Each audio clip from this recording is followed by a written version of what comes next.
প্রিয় বন্ধু, একটা কথা বলে যাই, নিজের বোনের জন্য যদি বাঘ হতে পারো, নিজের বোনের জন্য যদি বাঘ হতে পারো, তাহলে অন্যের বোনের জন্য কুকুর হয়ে যেও না।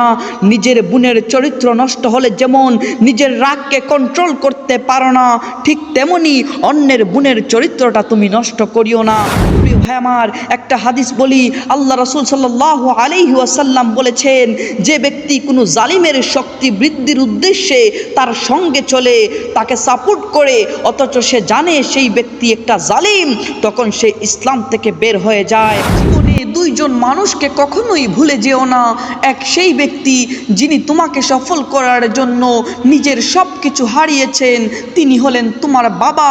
আর দ্বিতীয় সেই ব্যক্তি যিনি তোমার কষ্টের দিনগুলাতে তোমার সাথেই কাটিয়েছেন, তিনি হলেন তোমার মা। প্রিয় বন্ধু, কখনোই মা বাবাকে ভুলে যেও না। যদি প্রয়োজন হয় মা বাবার জন্য গোটা দুনিয়াকে ত্যাগ করে দিও, গোটা দুনিয়ার সাথে সম্পর্ক বিচ্ছিন্ন করে দিও, কিন্তু দোহাই লাগে দুনিয়ার জন্য মা বাবার দিকে চোখ তুলেও তাকিও না।